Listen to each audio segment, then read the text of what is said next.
evening to all the participants. Welcome back to our workshop on AI/ML for Internet of Things. It's been 2 weeks, and this is the ongoing third week. And today we have an eminent speaker who would be guiding us on our topic and doing justice to all the concepts.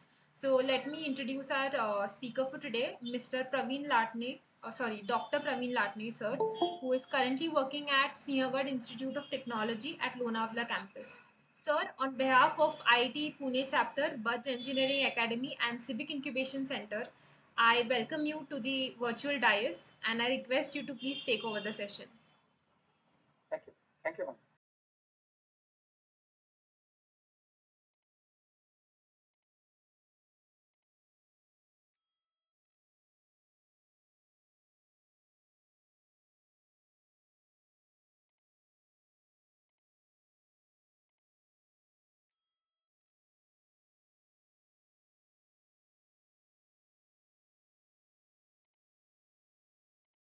Visible?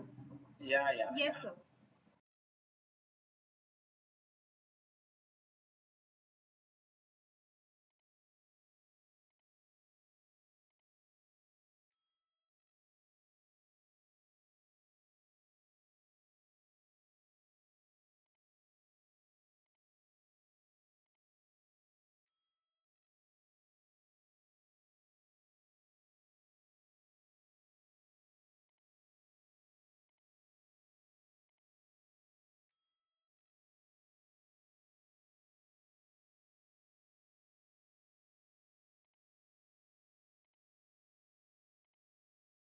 That will allow you to work in home as well without hardware.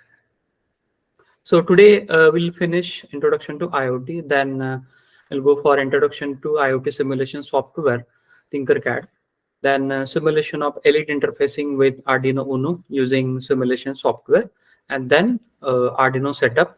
After that, Praveen sir? Yes, sir. Praveen sir? Yes, sir. I think your echo one device echo is coming. Actually, I have only one. You are having only one device, no? Yes, only one device.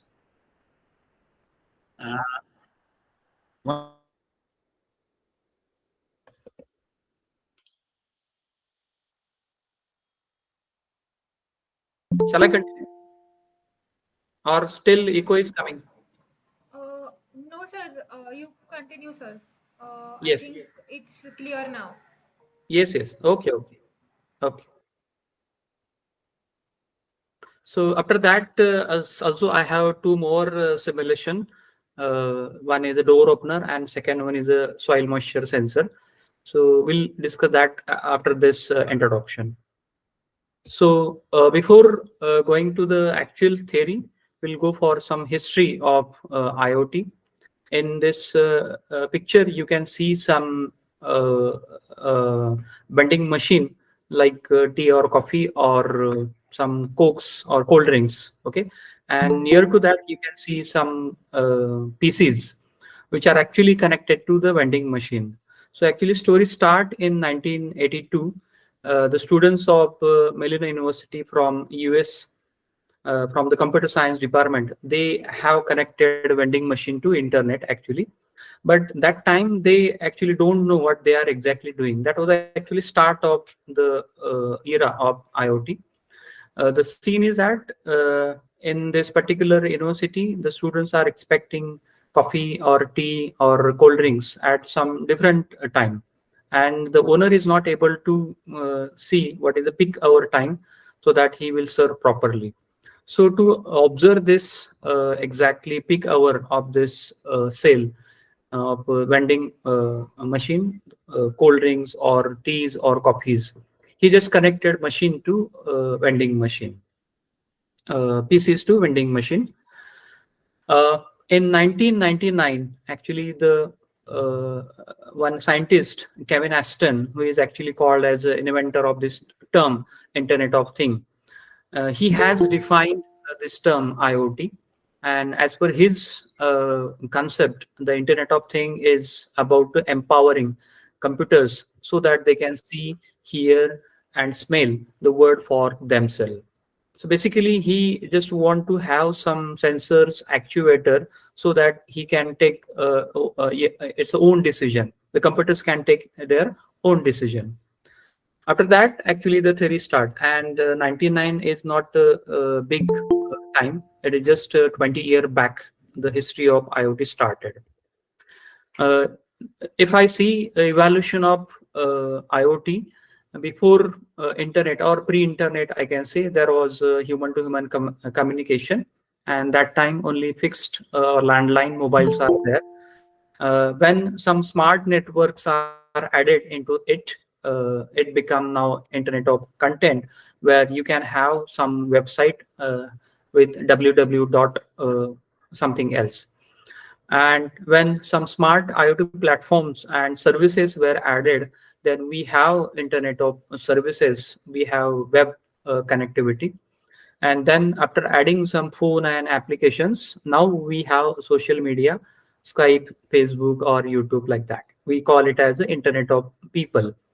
And after adding some devices or objects data, now we are in Internet of Things, where the machine are talking to each other. We call this concept as a machine to machine communication, where identification, tracking, monitoring, mentoring, automation, actuation, payment one, that is possible. So now we are in Industry 4 and moving towards Industry 5, 5.01. There is one comparison chart with me which rightly elaborate the scope of IoT. Why should we study this IoT? You can see this graph on the x-axis. We have years 2003, then 10, then 15, then 20. And on y-axis, we have world population connected devices to the internet. So you can see in 2003, we have a world population of about 6.3 billion. And that time, only 500 million devices are connected to internet. So as time passes till to 2020, we have a population, world population is about 7.6 billion, but the number of devices connected to internet are 60 billion, which is very huge amount. And right now we are in 2023, so definitely the number of devices connected to internet are increased, which clearly indicate that there are so many devices connected to internet. There is a chance of failure, there is a chance of improvement, there is a chance of protocol design. So the coming engineers have tremendous job opportunity in this particular area. That's why it's necessary to study this particular subject, IoT. These are some leading companies available in market where IoT related jobs are available. I'll not uh, take names of everybody, but the areas are fitness, energy, smart home, industrial, retail, healthcare, agriculture, software network, and cybersecurity. These are the different areas where different companies are expecting IoT engineer for their work. If you see the fundamental of this IoT, we'll try to define definition of IoT. Actually, there is a big definition of IoT in book, but we'll just extract so that that definition will keep in mind for the student as well. So basically, Internet of Things consists of things that have unique identity and are connected to internet. That was the simple definition we have. So very important requirement of IoT is they should have a unique identity. And second very important requirement is they should be connected to internet. And what they have, they are expecting the things. So I have just highlighted that things by red. If I take one example, network computer, we have in a lab different PCs connected to each other, and they are connected to server through which you can have internet connection. And every PC is identified by IP address. So in short, in other word, they have unique identity and they are connected to internet. That was the best example of which suits this particular definition. But this is not just the definition. I'm expecting things that should include electronics part as well as non-electronic part as well. So focus of this IoT is in configuration, control, networking via internet device or things that are traditionally not associated with internet. For example, pump, utility meter, or car engine. You can see these are the actually non-electronics devices, but still you can connect internet through internet this particular device. For example, I want to just track a car moving on road. So by just putting one GPS device in particular car, I can track this particular vehicle, and the owner of this particular car will come to know where car is located exactly. So the scope of IoT is not just limited to connecting the things, but we should able to communicate and exchange data through different protocol. So here is a characteristics of this IoT. These are the main four characteristics which I have just extracted from the definition of IoT.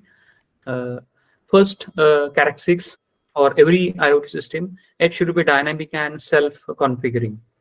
The thing is that self-configuring means it should automatically adjust the atmosphere scene of the system. For example, we have one application, let us say weather monitoring station, and we have deployed so many sensor actuators at different location.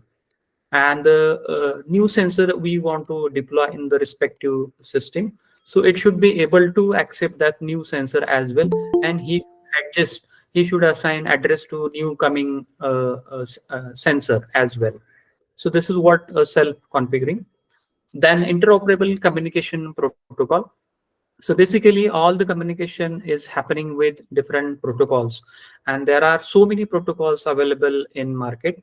And nowadays after every, I can say, 3 months, a new protocol is coming in market. So what if I have a system with one protocol, and there is one more requirement, one more cluster want to add some data to this existing cluster. So let us take one example. There is one cluster which is working on, let us say, Bluetooth, and there is one more cluster which is working on Zigbee. So the cluster is having different nodes. They are working with Bluetooth. They will talk to each other very easily. The cluster which is having Zigbee, which is having different nodes, they will talk to each other very easily. But what if I want to communicate this cluster with this cluster? Means Zigbee cluster want to communicate with Bluetooth cluster. So then question comes, what to do? So we should be in a position to have a communication between this both cluster, which are actually working on different protocol. So we should have interoperable communication protocol. And third, very important requirement or characteristic is a unique identity. Each and every node should have a unique identity, so that in an office, sitting in office, I will come to know from which sensor I am getting this data, because that is a very big issue. If I don't know from this from where it is coming to me. If I take one example, weather monitoring station, which is where the nodes are spread across hundreds of kilometers. So I'm not in a position to know from where the data is coming. So if I have a unique identity to each and every node, I will definitely come to know from where it is coming towards me. Then integrated into information network, we are expecting to have different communication, different protocol together. So we should be in a position to have a system which accept all the protocol, all the new coming technology together. So that is what integrated into information network. So these are the four main characteristics we are expecting as a IoT system. Then along with this, there are some still challenges as well in IoT, which is yet to address. There is a tremendous chance of research in this particular challenges. Very first challenge is the connectivity. Though we are saying we have internet, but it is only possible in an urban or city area. If we move towards a remote or hilly station, there is still poor connectivity, and there is disconnectivity or call drop. It's going on. So connectivity is a very big issue right now we are facing. So let us hope when the 5G will come in picture, this problem may cover. And because of that, so many application like driverless car is possible. So connectivity is one challenge right now we are facing.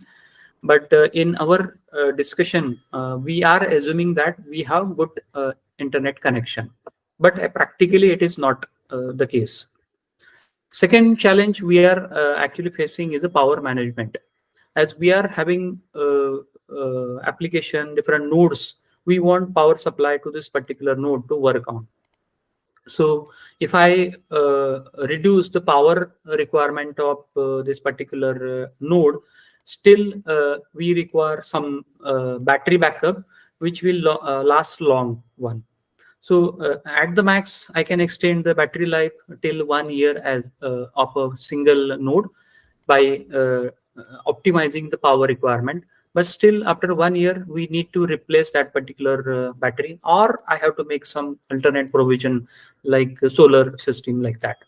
So these are the some challenges related to power management available. Third, very important is security. Though we are sending data to one location to another location, while sending that data, there is no guarantee of the security of this particular data. I'll give one best example of this security. For example, there is one company which is going to manufacture some product, and they are having some combination of some ingredients in their product. Let us take one example. We are going to produce chips, which is having potato chips, and they are having some flavor. So if the data is hacked by someone, he may change the content of or percentage of the ingredient, and the taste of this particular product will definitely change, and the customer may complain regarding that particular product. So we want the data which is moving from one location to second location should be a secured one. So security is one more challenge we are facing right now. And the fourth one is a rapid evaluation. As I already mentioned, there are so many protocols already available in market, and still so many protocols are coming in market. After 2 3 months, there is new protocol coming in market. So we should be have our system such that it should accept new change as well. We want that we call this as a rapid evaluation. The continuous modification in technology of IoT is available in market. So we should be able to cope up with this particular new technology. So these are the main challenges we are having right now in market, and there is a tremendous opportunity for coming engineer to have some research in connectivity or power management or security or how to deal with rapid evaluation.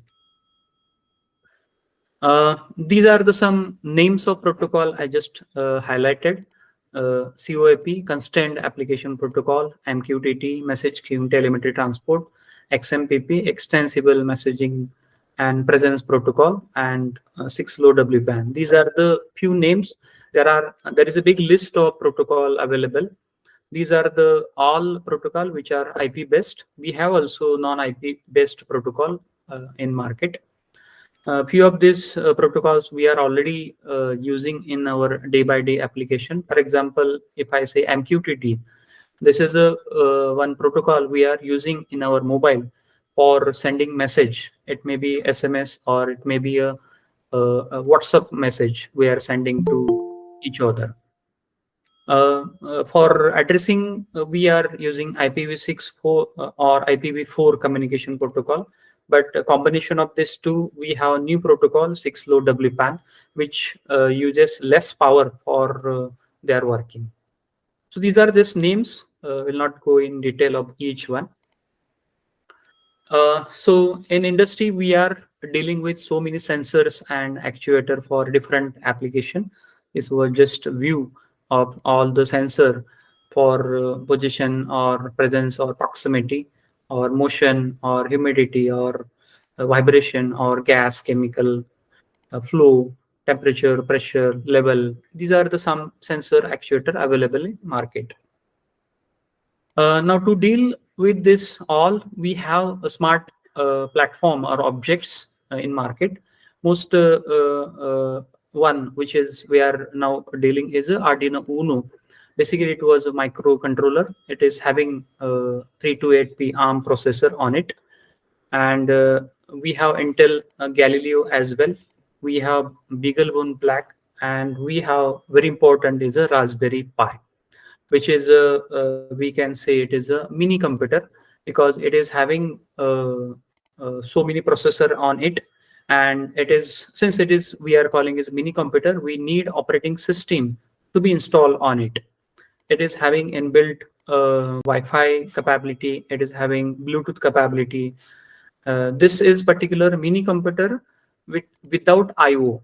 Means we are not having display, we are not having keypad, we are not having mouse, but there is a provision to connect it externally. We have some USB port for the coming latest version, Raspberry Pi B4 version. We have 4 USB, one Ethernet port. We can have a IP camera to it, and you can connect it to different system. And it has its own operating system. Mostly, it's a Linux operating system where you can have your own program in Python 1. So that was a highest version we have, but we are actually concentrating on Arduino Uno for our discussion. These are the applications of this IoT. Few names are mentioned over here: smart home, logistic and shipping, smart cities, industrial IoT, smart farming, fleet management, healthcare and mission critical application, autonomous driving, drone operation, security and surveillance. This was one example. I just want to explain in few lines.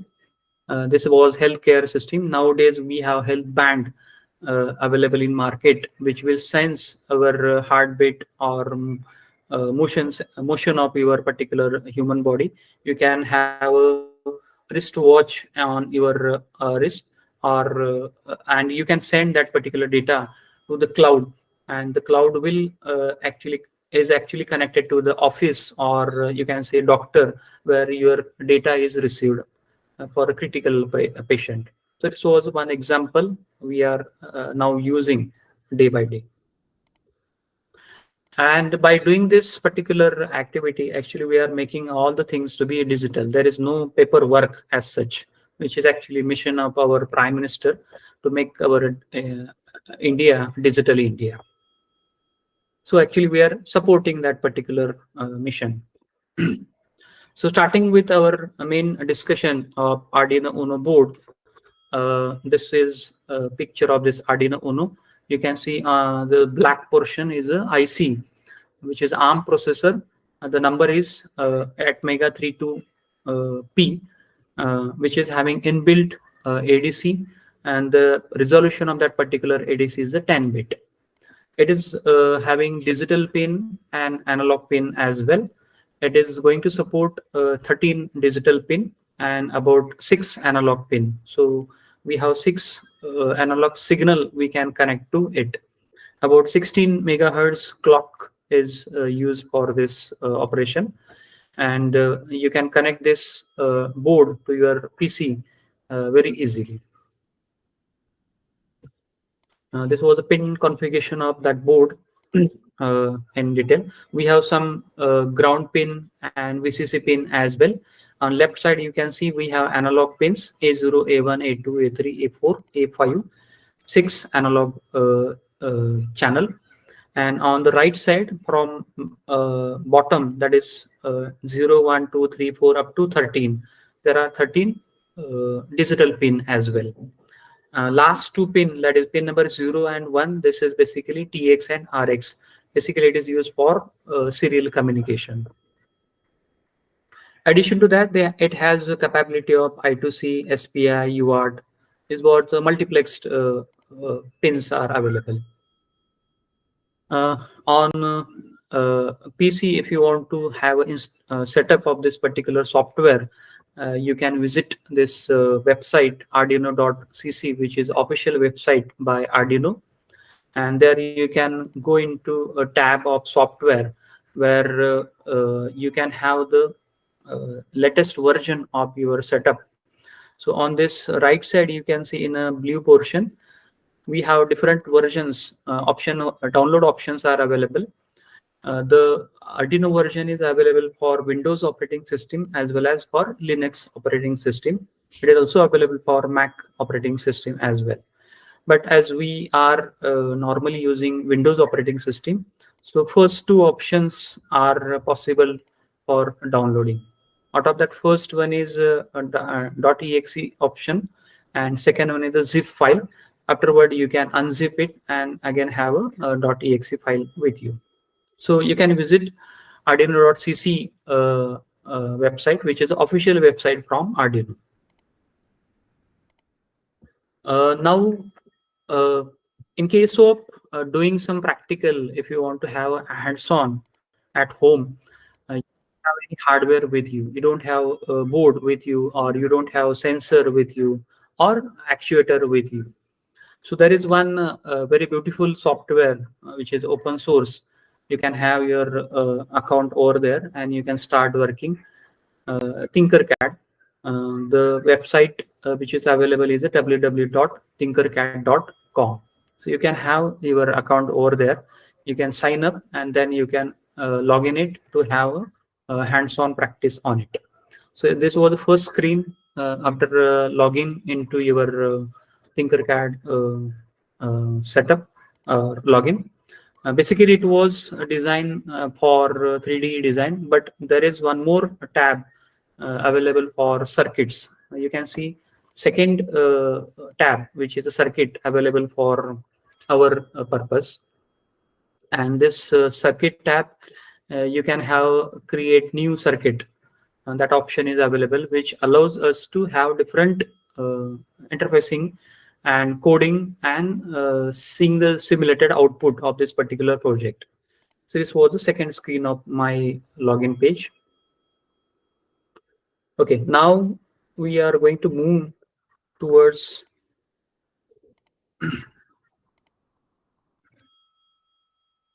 one hands-on uh, real world interfacing with Arduino on IoT platform. There I'm going to cover one application which is a door opener. We have a common heading interfacing of sensor and actuator with Arduino, and the same one is simulated on Tinkercad software, and you can see how it is actually working without any hardware. So idea behind it, this application is that whenever you are visiting any mall or any big theater, there is one glass door which is going to open automatically when you want to enter in it. As you enter into that auditorium, the glass window will automatically close. So how that door will come to know the person is in front of this door and he want to enter into this particular location. So there is one sensor who will sense this particular presence of human body, and then it allows by opening door, we can have a horizontal motion, or you can have a normal rotational door as well, like the door which we have in our home, which is going to open by moving that door by 90°. So our statement is design and implement IoT system using Arduino Uno, using ultrasonic sensor and servo motor. An application is door opener in home automation.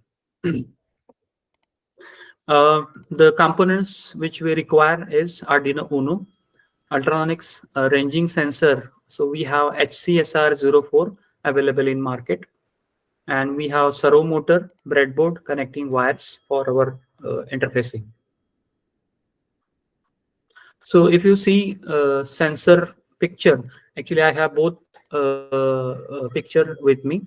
Both are available in market. So you can prefer either SCSR04 or you can prefer another sensor which is a ping sensor.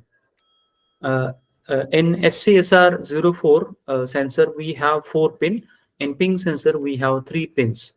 Out of that, 2 pins are common. One is a VCC and one is a ground. In SCSR04, 2 more pins are available. One is a trigger pin and one is a echo pin. So basically that echo pin is used to receive echo from the object, and trigger pin is used to trigger your sensor to start your echo to the towards the object. Okay, but if I use another sensor, that was a ping sensor, it is having only 3 pins. Out of that, 2 are ground and VCC, but there is one more pin which is a signal, which actually works as a trigger and as a echo. So basically both the sensors are same. If you see the picture on the left side, we have one circle. On right side, we have one more circle. And below that circle, it was written T on left side and it was written R on right side. So in short, they are on left side, we have a transmitter. On right side, we have a receiver. So actually it is going to bombard a sound signal towards the object, and whenever we have object, it will bombard back or echo back, and your sensor will receive that signal on the receiver. So if I see the requirement, electrical parameter requirement, it requires 5-volt supply, 15 milliampere current requirement hai. We are using 40 kilohertz frequency.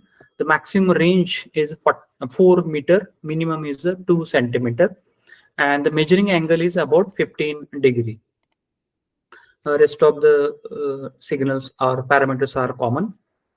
So if I see working principle of this ultrasonic sensor, you can see sensor is located top. There is one circle at the bottom. We'll call it as a transmitter. There is one more circle at the top. We call it as a receiver.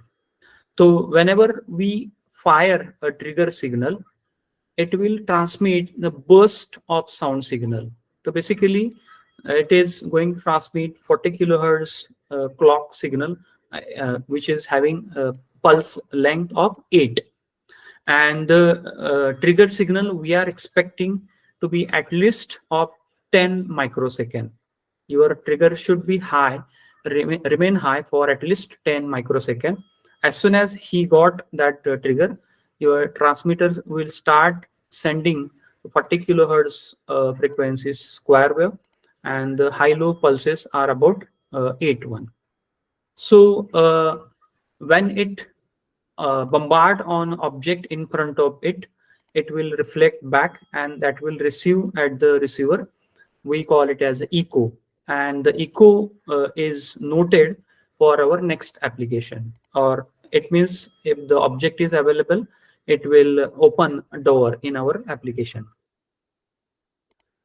This is what timing diagram. You can see when a trigger is triggered, you can have a 40 kilohertz sound wave signal which is coming out of transmitter, and the total count of this pulse is about 8. So as if there is an object in front of this sensor, you will receive echo from that particular object which is at echo pin, and as a echo it will be high on this particular time. If you want to actually you are interested, not interested in time, you are interested in distance, at what distance your object is available. Because if it is near to your sensor, the intention of that particular observer or object is to enter into your gate. In that case, you have to open your door. If the object is far away from the sensor and it is moving here and there, but that is not a targeted your object, So we want to calculate distance as well. So a simple formula is placed over here. If I want to calculate range, I have to calculate time after how much time I receive echo.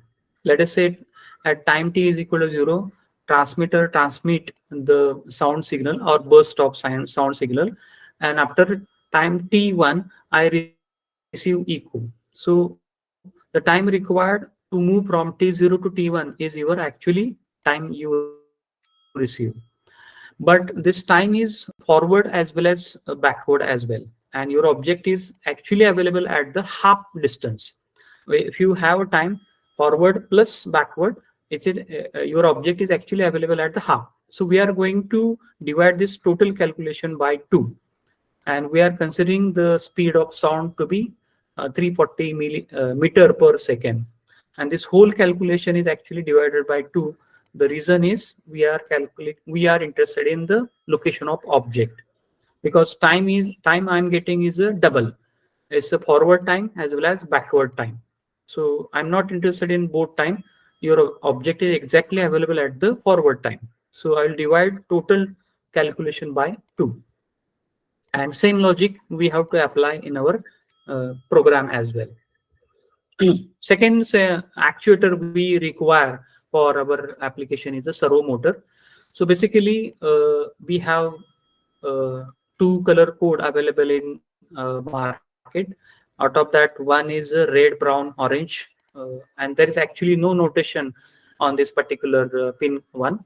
But you have to keep in mind red color is for 5 volt, brown color is for ground, and there is one more pin which is orange is for signal or connected to Arduino.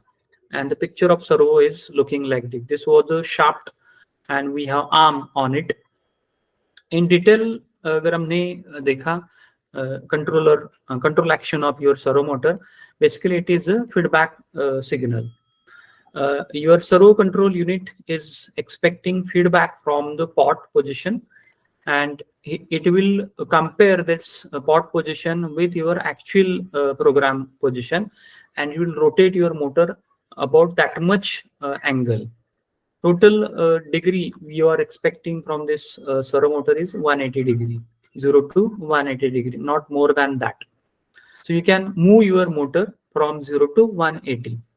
So that how much rotation I have to do, it is actually considered from the pot position. So here is a comparison at servo control unit.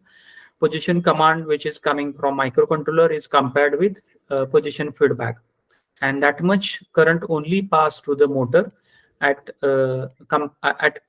comparison level. When both the sense signals are same, motor will be stopped. If you see, basically it was a DC motor. It was connected to the shaft through different uh, uh, shaft to the output through the different gears, and the shaft is basically connected to arm as well as pot as well. And this pot position is actually compared with the control unit, which is actually giving command through the program we have. Exactly how this motor works, the expected signal frequency is 50 hertz. It means the one cycle is of 20 millisecond, and I have to maintain this high period of this particular pulse for different timing. For example, if I maintain the high period of this 50 hertz to be 1 millisecond, there is a 0 degree rotation. If I make this time to be 1.5 millisecond, I'll get 90 degree rotation. And if I make this high time to be 2 millisecond, I will get 180 degrees Celsius. Now, if you want degree Celsius in between it, either 0 to 90, let us say 30 degree, 60 degree, or 120 degree. So you have to maintain this high period of this particular pulse accordingly or proportionally. You will get that much rotation. This was actually interfacing diagram we have for our application. Uh, this was the sensor HCSR04. We have this ultrasonic, sorry, servo motor, which is connected to any pin of this Arduino. So we should note this pin number because we want that pin number in our program. And addition to this, I have connected one LCD board so that at what distance your object is available, you can have this on your screen. So there is a local screen, we can say LCD, or you can see the same reading on your serial window as well. So whenever your door is open, there is one LED I have placed, which will turn on to indicate that door is open. This was a servo position at 0 degree. It means that your door is closed. Whenever you have object in front of this particular sensor, your motor will rotate this arm by 90 degree. Where in that case, your LED is also going to indicate door is open. Pin diagram जो आपने pin connection किया है, that pin numbers you find because this same pin number we are expecting in our program. This was a small simulation of this whole project. On left side, you can see this was the ultrasonic sensor. There is one circle noted with T. There is one more circle noted with R. This was a transmitter and this was a receiver. So whenever it receives a trigger signal, it will start bombarding sound signals of 40 kilohertz. And this was the threshold line. Threshold line is actually the range of your sensor at which your object is detected. If your object is out of this threshold line, it will not be detected. But if it is up to this or before this, it will be detected. So whenever you have object, your door which is connected to servo motor will open, otherwise no. So let's see this simulation carefully. On left side, the trigger signal will come. Now the situation is that there is no object till threshold line. So trigger, we have burst of sound signal, no object. Now we have object, sound burst. Now it will bombard back, and we have echo which is received by receiver. As a response, your door will open by the servo motor. Okay. Now, if you see the flowchart of this particular code, it will get trigger signal from, it will send trigger signal to your ultrasonic sensor. Then it will wait for echo signal coming, which is coming from object. As soon as it receive echo, it will start calculating the distance of the object from the sensor and will decide whether to open the door or not. If the object is within threshold range, it will open door, otherwise not. The same distance reading are displayed on your local monitor, either in serial window or on LCD, and the process repeats. Again, it will send trigger signal and the process repeats. This was a code which is required for your interfacing.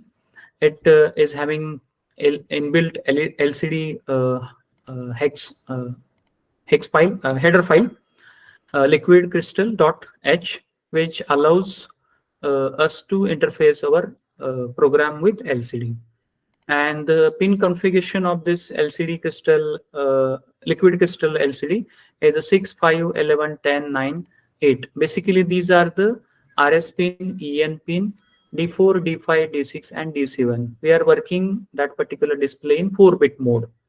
So in short, RS is connected to pin number 6, EN is connected to pin number 5, D4, D5, D6, D7, these are connected to 11, 10, 9, and 8. This was actually interfacing of your LCD with your Arduino. There is one more header file we require is a servo.h, which allows our servo motor to operate. We are going to create one servo object, servo my servo. So in future, in the next program, we'll call it the servo as a my servo. There is one more requirement, trigger pin and echo pin. So in our diagram, we have connected trigger pin to the 4, echo pin to the 2. That should be mandatory. And first function, which is white loop, it's a basic requirement of any Arduino program. Basically, we are using embedded C program to have Arduino programming, and it is having two functions. Without that two function, your program will not run. First function is white setup, and second function is white loop. Main जो आपका wide setup loop है, that includes the instruction or program which are going to execute only one time. But next wide loop function is having a program which is going to repeat all the time. So this was the wide setup function, which includes the lines which are going to repeat only one time in our code. So we are going to initialize our serial communication, and we have inbuilt function serial.begin, which will allow to initialize our serial communication with a baud rate of 9600. And this was intimation to the header file servo.h, where your motor is connected. So basically 12 number pin where your motor is connected, and that was mentioned by one function myservo.attach. Now second function, wide loop, which continuously generate the trigger signal and continuously read the echo from the object. Where if the object is present, you will receive echo. If the object is not present, you will not receive any echo, and the process repeat. So for that purpose, we are expecting at least 10 microsecond pulse. But as a security purpose, I have make it 20 microsecond. We should not have the high period of this particular pulse less than 10 microsecond. So I'm making or generating this particular square wave, which is having a low period of 2 microsecond, then high period of 20 microsecond, and then again low period, where your trigger signal completes and your transmitter start bombarding sound signal. So let us see how it is generated. We have one integer declaration long, which is the duration and centimeter, which I require in next code. We have pin number 13 where your trigger pin is connected, and that's a direction we have decided is the output direction by using this function pin mode. Pin number 13 is decided as the output pin. Pin mode of this trigger pin is this particular pin number 13 is connected to LED. Trigger pin is connected to pin number 4, which is already we have mentioned in your previous one, which is pin number 4 and 2. So trigger pin direction is output. What we are starting, we are making this trigger pin to be low, which is for 2 microsecond. So the beauty of this particular code is that we have inbuilt function of delay in microsecond. So we don't have to extend that code like nested for loop and so on. So to return into bracket means 2 microsecond delay is generated. Then we are making this trigger pin high, and then I will keep this high for 20 microsecond, and then again I will make this trigger pin to be low.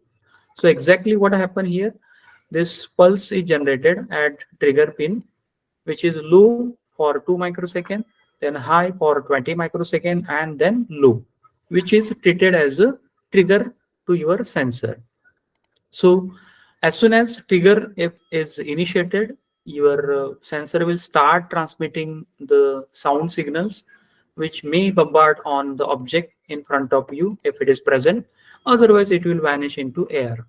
So if there is an object in front of your sensor, you will get echo. And here is a pin mode, echo pin. We are keeping in input direction so that I can read it.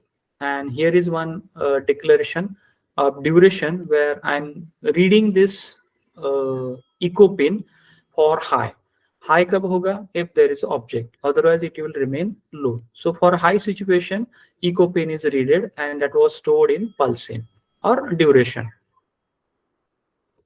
So here is one small function we have which will convert this microsecond into centimeter. and the input to this function is the duration, which we have already noted. So this duration actually is a forward time plus backward time, and we want to convert that time into distance, and here we are using distance to be 100, sorry, centimeter.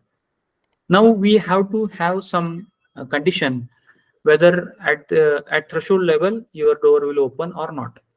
So I have kept one threshold condition. If the centimeter is between 100 and 150, 100 and 150, your door will open, otherwise not. It will make sure the person which is in front of door which is located at 100 to 150 centimeter is in he want to enter into particular premises. There is one more line, digital write, which will turn on your LED, which indicate that your door is open. So for that purpose, I have written digital write 3 comma high. 3 where your LED is connected and we are making it high. Now next line is mysoro.write in bracket 90. In bracket 90, it means I want to rotate that particular servo motor by 90 degree. You can easily modify this number. You can make it 60, 20, 180 or 120 and so on. But here my requirement is of 90 degree. So I have written it as 90 degree. And safe side delay just for refreshment of 10 microsecond is called. If this condition is not satisfied, it means that your object is not in a range of 100 to 150. Otherwise condition may, else condition may, your door will be closed. So here my servo dot write we have 0 degree, and in that case LED will be low. Digital write 3 comma low, and then again refresh time we have 10 microsecond. For that purpose we are calling delay of 10 microsecond. So we have put one condition. If my object is within a range, what is that range? Between 100 to 150 centimeter, open door. If it is not, close the door or remain in a closed position. Now it's a time to display your content on your local display. So we have selected two local display. One is a serial monitor and second one is your LCD. So we have inbuilt function serial.print, where we are going to print our centimeter on local window or a serial window. And here is a starting distance, and we want to print centimeter, which is already we have calculated. And we have third line where it is having comment, which means that it was a unit of your distance. And next line we want other readings. So I have one instruction, serial.print ln. Ln will make your reading available on next line, not on a same line. So this is what about displaying your readings of centimeter on a local window, serial window. Next part is to show your reading on your LCD. So I'm going to initialize LCD. Already it was initialized in the start. So my next work is to set cursor. So I'm putting the cursor of my LCD by 0, 1. It means a 0 column first row. 0 column first row, where you are going to display your distance, and the starting of that will be distance colon. Here is a centimeter, which is unit, reading available from the code. And third line is a centimeter, which is in double quote. It means it was a unit we have put in front of that reading. And this was a safe side delay of 50 microsecond. The one function we have called already in our previous program. Here your program ends. But before that, we have used this microsecond to centimeter function in our previous slide. So here it is going to return this microseconds divided by 29 divided by 2. Let me explain you how it is 29 and how it is 2. So basically we are going to bombard sound signal, and you know the speed of sound signal is 340 meter per second. So if I convert 340 meter into centimeter, that comes to be 34,000 centimeter in a 1 second. It means in a 1 second, your sound will travel 34,000 centimeter. This is the speed of sound. I want to calculate how much time it will require to cover 1 centimeter. So it's a very straightforward calculation. Make it 1 divided by 34,000, where 1 is a 1 second and 34,000 is a centimeter. So if you make a calculation of this, you will get 29. So we are going to divide our recorded microsecond by 29, which converts that time into distance. Okay. And since this distance is forward plus backward, we want half of that. So we are going to divide it by 2. So which makes me correct location of object available in front of your sensor.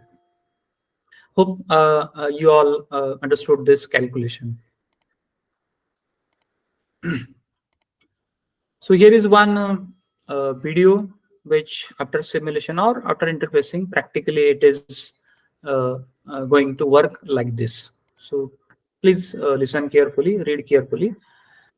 Here is that Arduino we have connected. Here is that servo motor which is connected, and here we have a ultrasonic sensor. In front of this, I have kept this mobile as an object which is moving forward and backward. It goes into threshold range or coming out of threshold range. So let me play this particular video.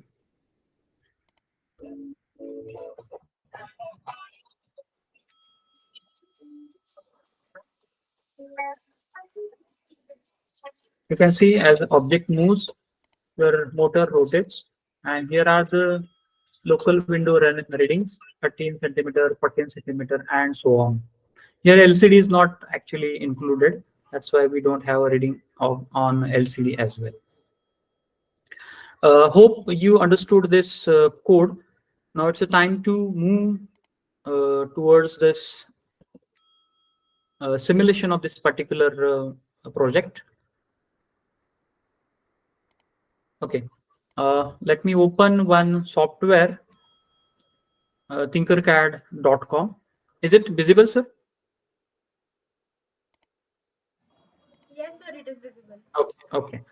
So as I told you previously, I have one simulation software of Arduino, tinkercad.com. Participants can open this, and if you have a queries, you can put it in the chat box. If necessary, Okay. So we'll turn on your microphone. You have to sign up first. It's a simple procedure. They require only your mail ID. You can set your password and you can log in immediately. So you can have your own account. And here is one button, plus create. And you have three options: 3D, circuit, and codebook. In our case, we require this circuit for a fresh project. I have actually so many projects available. I already tried in this particular one. So I can have this project which is already available in my case. Before that, I just want to show you simple project how to use this software. So I'll create new circuit project. So you will be diverted into a blank editor where you have blank editor there where no components are available. Let me show you one simple project right now. I just want to highlight or blink LED for some particular interval. Let us say 1 second, 1 second on, 1 second off. So which are the components I require? I need a first component, that was LED. So I have to drag and drop over here. You can see here, you can change the color of LEDs as well: green, yellow, orange, blue. जो भी आपको चाहिए, you can change it. Okay. This was a cathode terminal and this was a anode terminal. Okay. You can change color as per your requirement. Let us say red it. You can name it as well. Suppose in your project, if your project is big, you can assign name as well. Let us say this was L1. You can have L2, L3, L4, and so on. One more component you require is a register, which is available over here on your right side. And again, you can name this register by R1, R2, R3, R4 if your number of registers are more than one. And you can immediately change your value of register over here. Let us say in our case, I want a 220 ohm register, because if I calculate intensity for 25 milliampere, I have 5 volt. So 5 divided by 20, that comes to be 200 ohm. And near about value, that is 22 available in market. So I'll make it 20 ohm. Automatically the color code will also change. A third component which I require is an Arduino board. So here is the Arduino board. You can just drag and drop over here. It's a very simple procedure, and I want to turn on and turn off it by some code. So I'll just bring this LED over here. Cathode should be connected to ground. So I'll connect this to ground, which is ground pin on your Arduino. We can change color of this as well. We have, let us say, ground, normally black. So we have black. So I'll just make it vertical. I'll bring this register over here, connect this LED, sorry, anode to this uh, first terminal. I want that to be red one. So red. And second terminal of this register, I will connect to pin number 13. Okay. So pin number 13 is actually inbuilt LEDs may have. Yeah, we can have inbuilt LED as well. So this was a simple interfacing diagram. You can interface with Arduino LED. Now coming to the right side, we have one tab of code. So we can see here a code which is available. Normally this code is a block code. All of you have seen one advertisement of Pratik Roshan on TV, Red Hat Junior. For a small kid, you can have this block code, but we are not interested in right now. We'll go for text code. So I'll just move towards a text code. You will see that already ready-made project code is available over here. So try to understand this code. So here is the first loop wide setup where you have to write a code which is going to run only one time. So here I have written pin mode into bracket LED underscore built-in. This was a name actually given to pin number 13. This was a name given by manufacturer, so you can directly use it. There is no need to declare it at the start. And the direction of this particular pin is the output. And I'm going to call this pin number 13 directly as a LED underscore built-in in my next code. And here is that second loop, white loop, which is having code, which is going to repeat continuously. So you can see here, first line, digital write.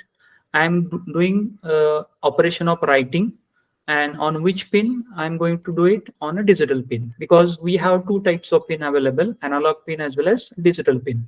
So I have selected digital pin, and the operation I want to perform is a writing operation, not a reading one. So I call this function, which is again inbuilt, digital write, and into bracket LED underscore built-in comma high, which will make this particular pin high. I want that high period to be of 1 second. So I will have inbuilt function delay, and I will put 1000. So basically 1000 is a 1000 milli. In short, it is a 1 second. Then after 1 second, I want it to be off. So I have same line once again, but instead of high, it was, and that was low for again 1 second. And your closing cursor is available over here, which makes that sense that I have to repeat this code all the time. So what is practically happening? Your LED is on for 1 second and it is off for 1 second continuously. Okay, I'll just hide it, or I will just simulate it. So near to this code, we have one more tab, start or stop simulation. As I press this, your simulation starts. And you can see your LEDs blinking along with time. So here you can see simulation timer. It is moving by a second. And if you observe the blinking of this LED carefully, you will see that it will be turn on for 1 second and turn off for 1 second. Hope you understood this code and simulation. Okay, I'll stop here. Now I'll go for uh, our actual code. We want to cover as a door opener. So I'll open it. I'll go back and I will open the project which is already I have uh, with me. Um, this one. It's a ready-made project I have created. It's a customized one. I have to tinker this. You can connect this wire जैसे अभी मैंने explain किया. In that fashion you can connect it.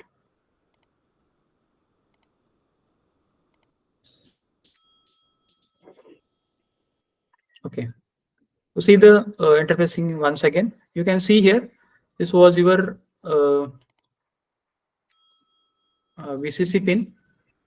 Then it is a trigger pin. This was the eco pin, and this was the ground pin. So ground pin is connected to ground. VCC pin is connected to VCC, where you can see here it is a 5-volt connection is available. And you can see here this trigger pin is connected to pin number 4. Okay, and we have one more connection of eco which is connected to pin number 2. And you can see here this was a servo motor. Red is your VCC connection and black is your ground connection. And you can see here this was a signal pin. The signal pin is connected to pin number 12, which is actually we have written in our program. You can change it. You can have any other pin as well. But the pin number which you have physically connected should be available in your program. And here is one LED connected. This was a ground connection, which is a black one, you can see. And here is another connection, which is connected to pin number 3 LED. And rest of the connections are for LCD, which is in 4-bit mode. It is available. We have this contrast spot and LCDs over here. So I'll not discuss that LCD connection. You already know it. I'll suppose it. And on the right side, it's a code is available. So basically, it is expected that you should simulate this code on Arduino software, and you should have 0 error. So compiled program you can paste over here without any one. You can paste over here. So let us see. This was initialization of LCD. Okay, this was initialization of servo motor. This was connection of your ultrasonic sensor. In wide setup, you have initialize your serial communication and your servo motor, which is connected to pin number 12.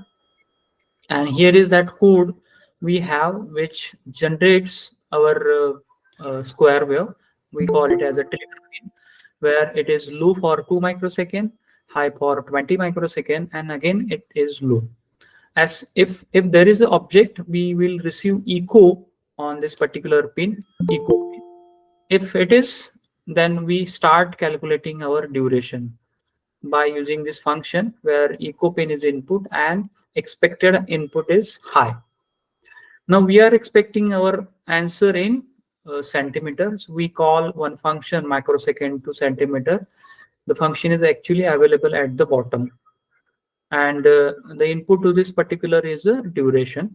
I have one condition. If my object is between 100 to 150 centimeter, I will open door by turning this servo motor by 90°. And if it is not in else condition, I will keep this door closed or write 0 on my servo motor. Now it's the time to display this same reading on serial window. By doing this command, this instruction, you can write it. This was the second few lines for displaying your data on your LCD. And here is that function microsecond to second, which will return the value in microsecond divided by 29 and divided by 2. Right now we have discussed why it is divided by 29 and y it is divided by 2. At the bottom, we have serial monitor where you can have your uh, readings in your serial monitor, which is, we call it as a local window. Another reading you can have on your second window, that was LCD as well. I'll just bring this whole project on this side.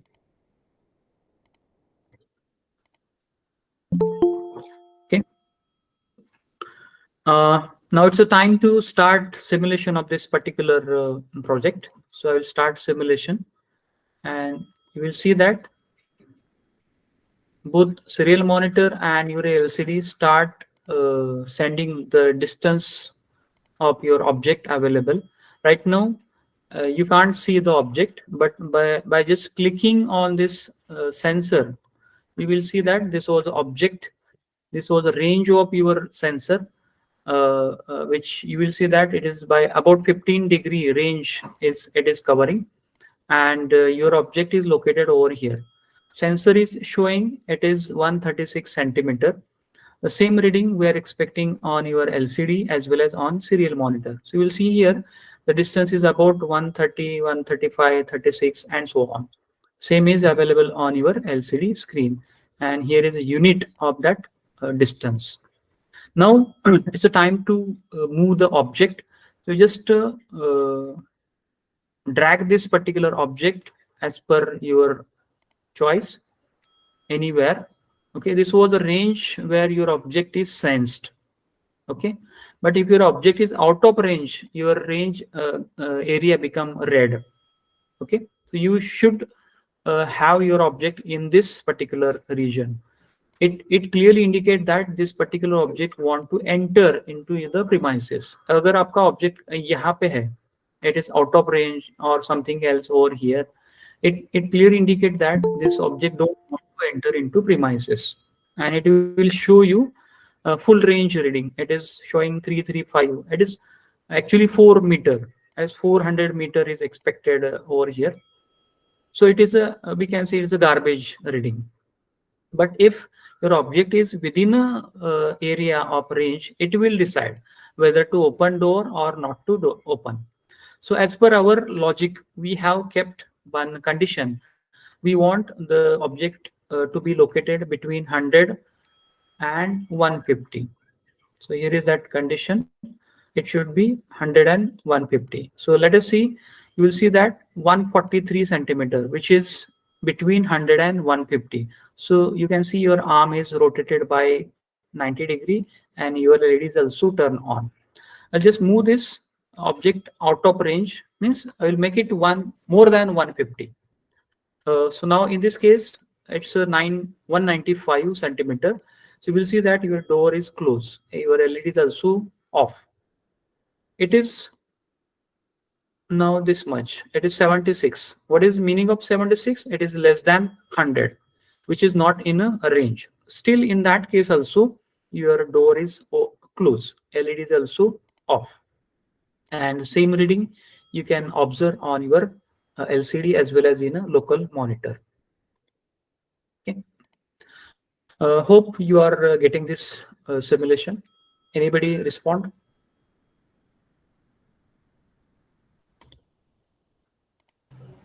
Participants should respond in the chat box. If necessary, we'll unmute your microphone. If there is any doubt, I can repeat. Yes, if you have any queries, you can go ahead in the chat box. Yeah, Kalpana is saying no. Vijay is saying yeah. Yeah, Sonal is saying no. Yeah, sir. Okay. They are fine. What you okay. So they are fine. I'll proceed with next project. Yeah. Okay. Yeah, they are fine. Okay. Okay. So I'll stop this code and I'll stop this simulation.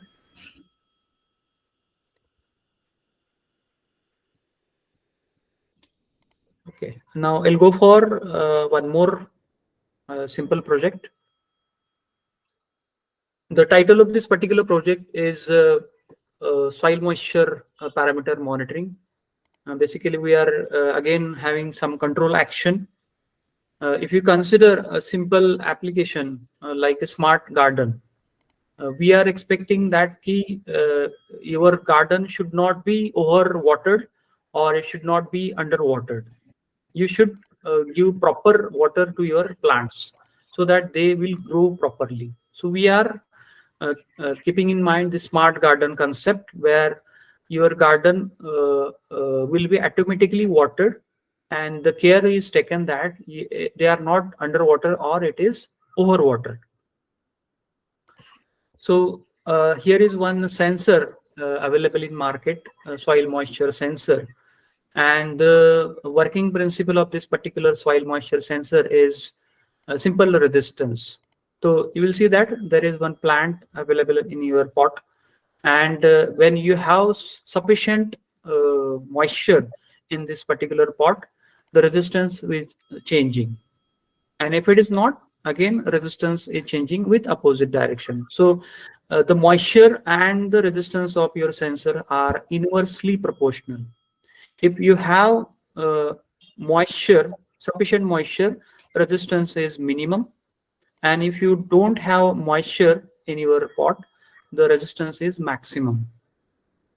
uh, if we have less water in our soil, it means it is having poor conductivity, which gives me result that it is having high resistance. And if it is having water in your soil, it means that there is a better conductivity, which gives me a result as a low resistance. That was the simple working principle of this soil moisture sensor. You can see this in the animation. Now here is that exactly sensor available in market. You can insert this probes of this sensor into soil, and here we have simple model of soil moisture sensor, which is having 4 pin. You can have this output in two form, either analog form, either in digital form. Analog output will allow you to set your threshold level uh, through program, but digital output will allow you to set your threshold level on board as well. And rest of the 2 pins are ground and VCC, which are common. So if I see, we have IC LM393, which is basically working as a simple comparator. So we have pot available over here to adjust the sensitivity of your model, or in short, you can decide the threshold level of your model, which is in a digital form. When it crosses threshold, comparator output automatically changes with the help of IC LM393, which is basically the comparator one. If I use this particular sensor in analog mode, I will get normal reading, which is moving as per sensitivity or as per resistance, or in short, as per moisture. So we are using this in analog manner so that in a program I can modify the threshold level. Uh, this was discussion.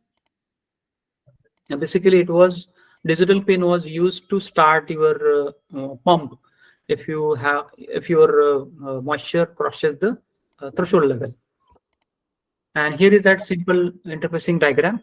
Here is that moisture sensor connected to your Arduino, and one analog pin A0 is connected to signal pin. Rest of the 2 pins are ground and VCC. Same LCD is connected, but I have used instead of normal LCD. Now we have I2C based LCD also available in market. So only 2 pins are required, SDL and SCL, which are connected to Arduino. There is one indicator. I have LED, which tells key whether to water your plant or not to water your plant. So whenever you have condition, your moisture is below threshold level, you want to start motor. So here is a simple motor mimic. DC motor is connected. It will start automatically when your threshold is crossed. Basically, what we want, if moisture is less, you should water it. If moisture is more, don't water it. This was the expected communication from this project. And same reading I want on a LCD. So here is that simple code for this one. I have a header file adafruit underscore LCD crystal, which is I2C based one. I have one integer second, which is initialized to 0. This was initialization of your LCD underscore 1. We have one more declaration, float moisture underscore percentage, and the sensor pin which is connected to A0 I have written here or declared over here. You may change it. Instead of A0, you can make it A1, A2, A3, A4. The same you have to reflect in your code. And here is a pin connection of LED. So LED is connected to pin number 8. Now in while setup, I have to write the code which is going to repeat only one time. So I'll initialize my LCD by calling one function LCD underscore 1 dot begin into bracket 16 comma 2 means it is having 16 column and 2 rows. This was a normal initialization. And here is a declaration of pin mode of LED, which is in output direction. And here is a serial window we want to display. So we are going to initialize serial monitor as well by calling one function serial dot begin, and the baud rate you have selected is a 9600. Here is the second function, while loop, where my intention is to read the analog value first and accordingly take decision whether to water or whether not to water. So here is one function, sorry, here is one integer, moisture underscore percentage, where we are going to store percentage moisture. So here I'm going to read the pin by calling one function analog read, and into bracket I have mentioned pin number A0. This reading was actually divided by 1023. Reason is that basically it is having inbuilt ADC, and that was a 10-bit ADC. So basically the resolution of that ADC comes to be 2 raised to 10. That comes to be 1024. So that is the reason I am dividing this total value by a resolution, and I am multiplying this total reading by 100 to make it percentage. Okay, that was a simple formula I have used. Now, if this moisture percentage is greater than 30, it means that I have kept the threshold value of 30%. तो 30% के नीचे है तो क्या करने का, और 30% के ऊपर है तो क्या करने का, that I have to decide. So I have digital write LED and comma low. Initially it was low. Then I'm going to set cursor of LCD 0, 0. It means 0 column, 0 row. And I'm going to show reading of moisture on LCD by putting moisture. This was a comment colon. Then it is moisture percentage, which is already you have calculated. And this was a percentage, that was a unit of your reading. On second row, 0 column, second row, I'm going to write the status, whether you want to pour water or not. So here is that first condition. If your percentage is greater than 90, it means there is a sufficient moisture. So actually you don't want water. So I'm going to print don't need water on serial window as well as on LCD. Don't need water. So this was the first condition if my moisture is greater than 30. Here is the second condition, else condition. If my moisture is less than 30, I have to turn this LED on. In short, I have to turn motor on. And on line number 0, at 0 column, I have to mention percentage moisture. And on line number 0 and row number 1, I have to mention comment water your plants on serial monitor as well as on LCD. And same value I want on serial window. So that's why I have called one function serial.print, where I'm going to mention moisture percentage continuously. So here is a complete code of whole project. And this was one video I have recorded. Actually, this was a modified one. I am using cloud as well in this particular project. And I'm going to use a Blink app to mention your status on app. But this part is not actually mentioned because this software Tinkercad will not allow me to upload data on cloud. So just ignore the part which is mobile part. Rest of the things are same. So here is that Arduino, and here is that soil moisture module, and I have kept water in a cup. and I have inserted that model into that water. Here is that output which is connected to relay module, and this relay module may be connected to motor to turn on it or not it. So just read, see this video carefully. I'll just turn it on.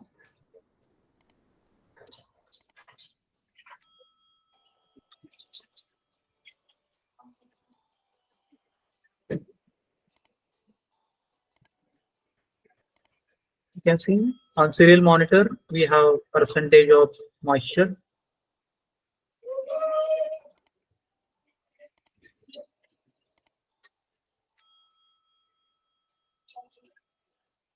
I just remove this in the moisture sensor to make sure that moisture is not sufficient, because physically the soil is not possible, and we will get soil parameter status on your mobile through link app, which is not actually part of this discussion. Okay. Okay, so now we'll try to build this particular project on Tinkercad simulation software. Screen is visible now, sir? Yes, sir. Yes, sir. Screen is there. Yes, sir. I'll go back and open that same project of soil moisture sensor.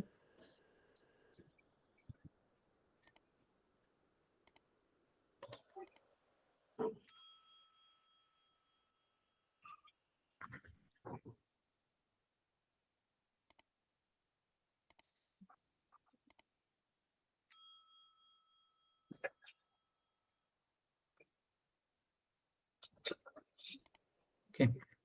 So all the components are basically available on your right side.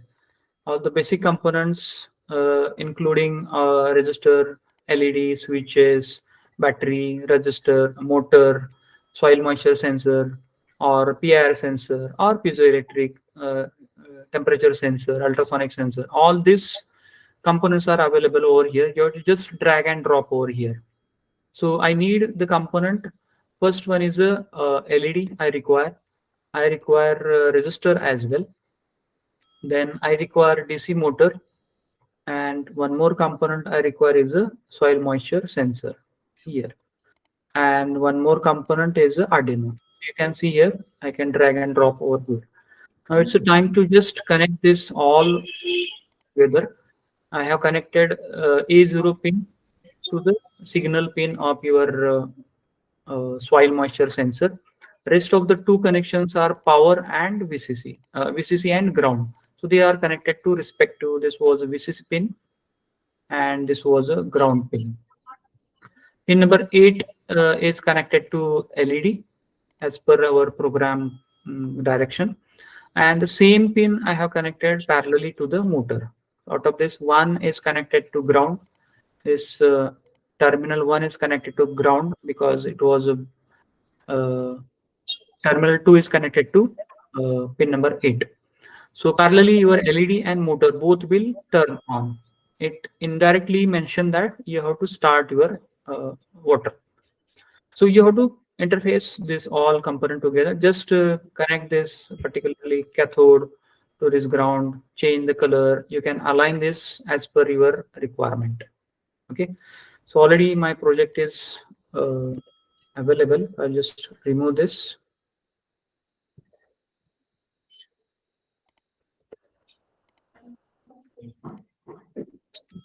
Just remove all the component which I have selected. Okay, now it's the time to see the code. On the right side, you have code tab. You can see all the code which is same. Already I have pasted over here, and I have make sure that all this code is simulated properly on Arduino software. It is not having any error in it. Okay, so here is that a header file for LCD, and you are going to initialize this LCD over here. You are going to initialize your variable moisture percentage, then integer sensor pin, which is connected to pin number A0, and LED pin, which is connected to pin number 8. Then you have wide setup where you are going to write the code which is going to execute only one time. So here is the initialization of LCD 16 by 2 LCD by having function LCD underscore 1 dot begin. Then you have decided direction of your LED pin, which is output 1, and you have started serial communication by initializing that serial port by function serial dot begin, and the baud rate you have selected is a 9600. This was a standard baud rate decided by IBM. You can select any other as well, but this was the standard one. That's why we have selected 9600. And here is a second loop function wide loop where you have decided one condition, you have measured moisture percentage, and according to the percentage you have taken action whether to turn on motor or whether to turn off it. So here is a line which measure percentage moisture in your moisture underscore percentage variable, and where you are reading it is from analog read A0 because your sensor is connected to A0 pin. If you connected this sensor to A1, A2, A3, you have to modify this by A0, A1, A2, and so on. It was divided by 1023 as you already I mentioned already. It was a resolution of ADC which is inbuilt in Arduino. So 2 raised to 10 comes to be 1024. And this whole is divided multiplied by 100 to make it percentage. So first condition, if my moisture is greater than 30%, it clearly indicates that no need of water, your moisture is sufficient. You can modify this threshold very easily from this code. You make it 40%, you make it 50% as per your requirement, because different plant require different percentage. If you see the crops in your field, sugar cane require different water moisture, maize require different, or other crops require different percentage. So you can modify as per your requirement this percentage. So initially, if your percentage is greater than 30, because this was our threshold, you don't need to start your motor. So I have just kept this LED pin low, and same is connected to motor as well. And on first line, I have mentioned moisture percentage with the unit percentage, and on second line I have instruction or status of our project don't need water, which is available on serial window, serial monitor as well. Safe side delay of 100 millisecond is called. In else condition, else means it is greater than or sorry less than 30%. If it is less than 30%, it means your moisture is less. You have to start motor. So for that, I am going to make this LED high. By making this LED high, actually I am turning motor and LED both together. So in first LED screen, first line, I'm going to mention percentage moisture. And on second line, I'm going to mention the status of your project, what are your plant. Or in short, you are going to start motor parallelly as well. And this was a safe side delay we are calling. At the bottom, these are a few lines which are going to mention percentage moisture on serial monitor as well. For that purpose, serial dot print a line is mentioned. So here is a total code we have discussed directly pasted on this monitor or ideator, provided it was already simulated, compiled, and it is not having any error. If there are error, still this project or platform will support. It will mention error at the bottom with line number. So you can compile here is as well. But if code is very big, it is going to confuse you. So better way to switch on Arduino software, properly compile it, and then paste over here so that your simulation will be easy one. So I'll open this serial monitor as well so that you can see readings on local window. You can see the same reading in your LCD display as well. and you will see this sensor, soil moisture sensor will how it is responding to your project. So on your right side, you have start simulation button or stop simulation button. I will press it.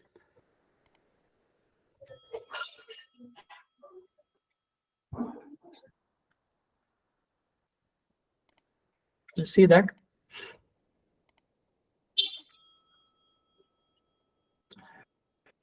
your moisture percentage is what, and what is the instruction you want. You will see that right now the percentage of moisture is 0%. It means it is less than 30%. Means it means moisture is very less. You need to water your plant, and same instructions you are getting. At the same time, you will see that your LED is on and your motor is rotating. Here you can see approximately 5000 RPM is a speed of your motor. Expected motor is actually water pump. I should connect, but as I don't have water pump with me, I just connected DC motor to simulate the same. Now, here is a sensor which allows me to change the reading. So you can see on the left side, it was a less moisture. On the right side, it was a maximum moisture. And from the model, you can change the sensitivity of this particular sensor. So on this situation, at this situation, you will see that the settings are on left side, extreme left side. So that's why you are seeing this percentage to be 0%. I'll just move this percentage from left to right for some extent. You'll see that the moisture percentage is now changed. Uh, since it is simulation, I don't have actually soil or water with me, so that I can insert it in. I have just this toggle bar, and now percentage is 11.163 percentage. Still, it is less than 30. It means that it is not sufficient moisture. So you have to water it. So condition is that your LED is still on, motor is still on. Now I go on moving this particular by some extent, and as soon as your moisture percentage become more than 30, scene changes. Now your percentage is 45.55. So instructions are don't need water, and same is available on your serial monitor. Don't need water, 45.55 percentage. If you see that LEDs turn off and your motor is also turn off because your plant is having sufficient moisture. So don't need water.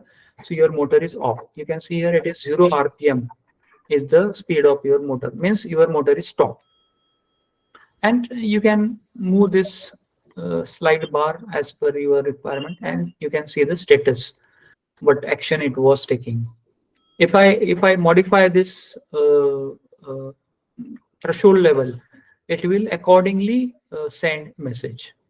Okay, so it is the project of soil moisture monitoring as well as controlling.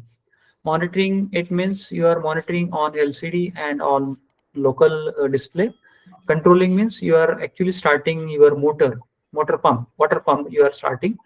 And basically water pump to start करने के लिए you need a relay model, which I have already mentioned in your previous project. You have to use relay model, where you can connect your water motor, because that motor is working on 230 AC supply, and our whole project is working on DC supply. It is about 5 volt. So definitely you need intermediator or relay model to turn on your water pump or turn off your water pump.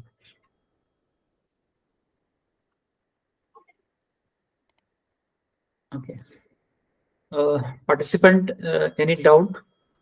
Yeah, any queries, you can put it in the chat box. If you have any queries, you can put it in the chat box. I think they are following everything. Actually, you Balance. can Yeah. upload this same data on cloud as well. After uploading data on cloud, you can monitor from your mobile as well.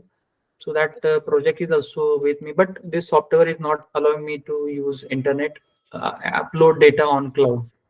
We can have ThinkSpeak, or you can have uv website, which are free of cost available. They allow us to upload our data. They allow us to monitor our data in graphical form or either in table form. And one app, mobile app, Blink, Blynk, that app is also available on Play Store, which allows me to monitor this same reading which you have uploaded on cloud. You can get this instruction, don't need water or need water, by sitting in office. You can see the status, see what exactly happening with my smart garden. Because I am saying it is smart, it means it should happen automatically. It should not be interfered by any person. Your pots will be automatically watered once it is dehydrated. That was the concept of smart garden. You can extend this project for a smart field. The land crops, they are having different requirement of a percentage of moisture. So you can extend or you can change this percentage simply by changing this percentage over here. Instead of 30, you can change 40, 50, or any other value. Reverse action you can take: instead of turning on motor, you can turn it off, or turning off, instead of you can make it on. Reverse can be also possible. So many things, so many changes can be possible in the same project. But this is what I have with me. I think Srishti, some query is there in the chat box, sir. Actually, I'm not able to read chat box. Acha. They are saying if you want to implement it in agri field, then soil moisture should be different at different instances. Then how many sensors we need required? Yes, yes. Depends on your area of coverage. If it is 1 acre or 1 gunta, definitely the number of sensor you require is more. So you have to manage. You have to, let us say, if I keep this sensor after interval of 1 meter, that is also okay. Depends. You have to make a trial and error where the sensor should be located. But definitely, it will not cover by single sensor. It will require more than one sensor. Yeah. So sir has given the one of the trial error is also required on the Yes, yes. ground. Trial and error will be required, because as crop changes, requirement of moisture will also change.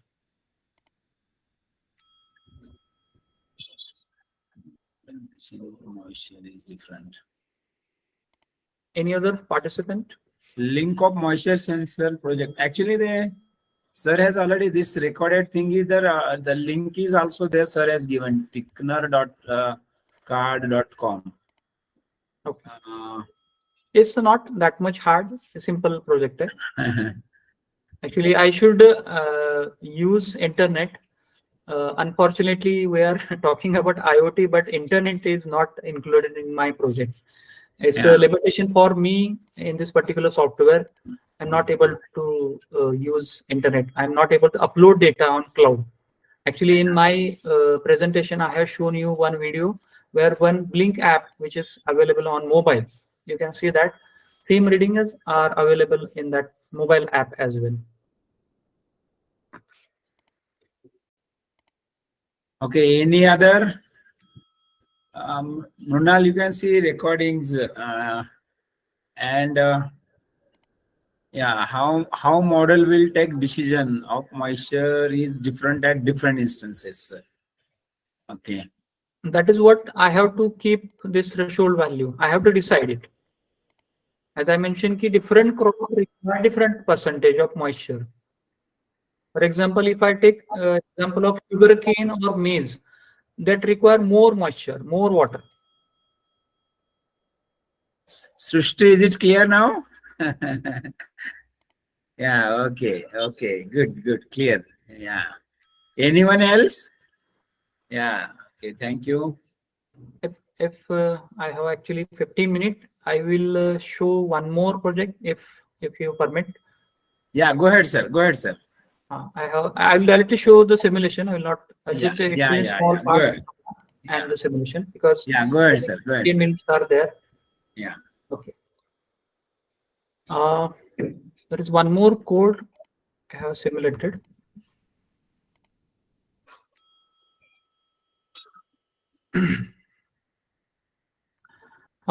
This was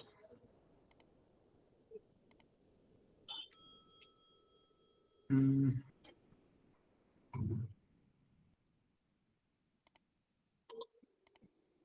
so was one project. We call it as a theft alarm.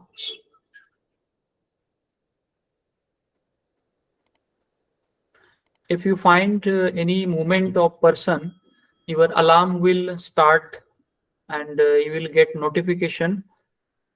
Expected project should be you should get your notification on mobile, but as the software will not allow me to upload data on cloud, it is just on display. So here is a project. We have one PIR sensor. It's a proximate infrared, sorry, passive infrared sensor, which will sense the presence of human body radiations. And if it is within a range of that sensor, it will send signal to Arduino to start your buzzer. So here is a buzzer which will turn on as per threshold value. If I see code for the same, it was again same initialization of your LCD over here, like your first project. You have initialization of PIR state, buzzer is connected to pin number 9, then PIR is connected to pin number 8, and LED is connected to pin number 7. In wide setup, I have to write a code which is going to execute only one time. Here is the initialization of LCD. Then it is PIR mode, PIR pin direction, which is input. The other pin direction is the output. LED pin is also again output. And initially, I'm going to clear LCD so that nothing is available. Previous data will be not available on LCD. In white loop, I'm going to write a program which is going to repeat continuously. So first job is to read the status of PIR. So by using one function, digital read, in previous code, we have used digital write function. Here it is digital read, which will read the status of this particular pin. We call it as a PIR, and this PIR is already initialized at pin number 8. In short, PIR sensor is connected to pin number 8. If I find the PIR state of this sensor is high, it means that there is movement of a person. So immediately I should start my buzzer. So I have one function tone, and I'm using this function to start my buzzer, and I want that to be at 1 kilohertz frequency. As I change the frequency, the sound of the particular buzzer will change as per the frequency. Same time, I'm going to turn on LED.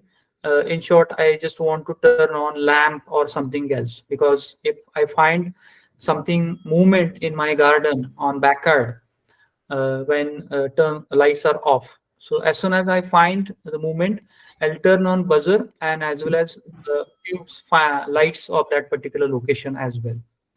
And the same instruction or same status is available on LCD. This was the initial clearing of LCD. State cursor was set at 0 column 0 row, and I have one message which is alert 1 because I found some movement in my backyard. If there is no movement, that is else condition, no tone is given to the buzzer. There is no voice coming from buzzer. Same time your LEDs are off or in low condition or backyard lights are off. And in LCD you can first of all clear it and you can set cursor position 0 1, that is 0 column for second row. I'll write another message which was a safe message. It means that there is no movement on the backend. Okay, so I'll just try to simulate it.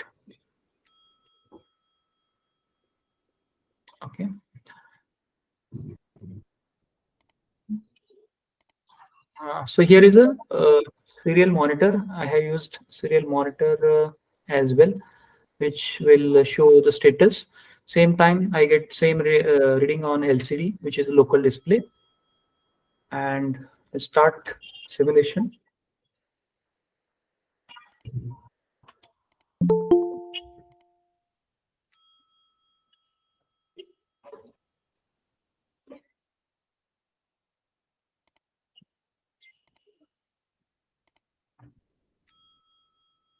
I'll just click on this particular PIR sensor, and it will show me status of this PIR sensor.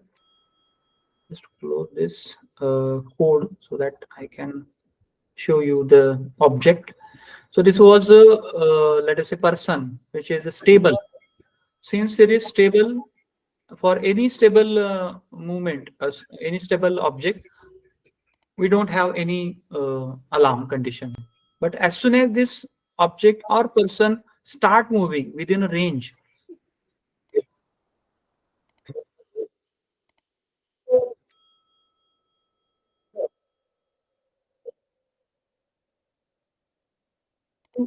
are stable, again you are in safe mode.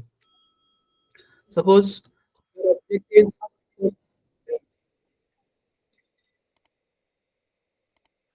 okay, still you are safe because there is no movement on your back end. As soon as you find some movement on your buzzer, turn on.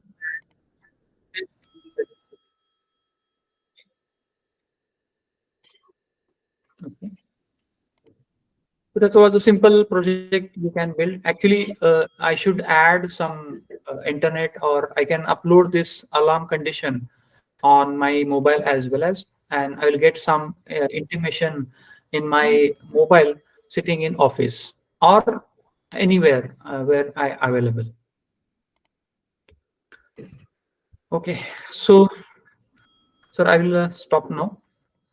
Yeah, participants, if you have any queries, you can put it in the chat box. Say, is it possible to turn on microphone if you want to talk? Anyone wants to use microphone? We'll Yes, turn sir. on microphone also. Yes, sir. Srishti, Mrunal, if you have any queries, you can speak right now. Sir has covered in length comfortably, and it's very much useful for our this IoT era. The hands-on sir has given completely since last 2 hours. Uh, Durgesh, I think Durgesh has some queries, but I think this is answered over here. Mranal, do you have any queries further? Acha, no. Sohas is saying no. Okay. Anyone has queries? Anyone want to say something? Yeah. Okay, sir. Actually, yeah, no question. Shilpa, Jagtap. Yeah. So, So shall I stop my presentation? yeah, sir. Yeah, sir. Yeah, sir. So I am appreciating the efforts of Dr. Praveen sir. With short notice, he has Thank you, come sir. up here with some beautiful hands-on treat with us. Actually, it's really memorable. It's wonderful, and it's how the IoT projects and how the IoT practically it is used. How sir has taken some example, especially for the agricultural field. Of course, nowadays agriculture is too important, but there is some little disconnectivity among the participants to the agriculture also. But uh, very interesting, actually. The food security will be of the country. This IoT in technology is required. So sir has beautifully crafted this content for us with short notice, and I am very much appreciate, and I am very much thankful to sir, Dr. Praveen sir. Thank you, sir. Over to say, Yes, I sir. have Yes, sir. I have actually I yes, have sir. few project on Raspberry Pi as well. If Okay, time permits, we'll conduct that as well. okay, Raspberry Pi also. Mhm. Okay, okay, we'll go for that also. Yeah, Yes. over Yes. to say. Okay. Thank you. 1 minute, there is a Srishti is talking something. What I should prepare of I want to go in AI/ML domain, sir. Can you please guide me? Yeah, that's why you are here. The AI/ML. Yeah. Okay. Go ahead, say. Say. Go ahead. Yes, sir. So once Yeah. again, participants, if you have any doubts or if you want to access the microphone and talk to sir, you can just raise your hands. I can access your Yeah. microphones. I'll just wait for next Yeah. 10 Sir minutes has to be already audible. comfortably given a time. 2 long hours for us. Still, if you have any queries, you can put it. Don't hesitate. Unless you put the queries, you'll not get it. Yeah. Yes, sir. So hopefully, Anyone? sir, everybody has understood everything. Actually, sirs comfortably made them to understand. It's a great thing. Yes, sir. Yeah. Go ahead, So, say. yes, sir. So once again, I would like to extend a very formal gratitude to Dr. Praveen Latne, sir, from on behalf of IT Pune chapter, Buzz Engineering Academy and Civic Incubation Center. We are really thankful for spending your 2 hours of time with us today and sharing all your technical expertise with us. So thank you so much, sir. Especially the highlight of the session was the hands-on that we learned today on Tinkercad. That was really exciting, and practically implementing the codes was really exciting. So thank you so much, sir, for sharing your expertise and time with us. Thank you so much. I would like also want to thank to IIT team, Arjun sir, Sai, for giving me opportunity to share my expertise. Thank you very much, sir. Yeah. Yes, Thank you, sir. Thank we you, are sir. grateful, sir. Thank you. So, sir, should we end the session, Arjun, Yes, sir? Yeah. yes. Yeah. Okay. Okay. Okay. Okay. Yes. Okay. So, all the participants, we will meet tomorrow at 6 p.m. The link will be sent on the WhatsApp group. So, thank you so much, everyone, for joining. I will end the session now. Yeah. Okay. End the session. Okay. Okay.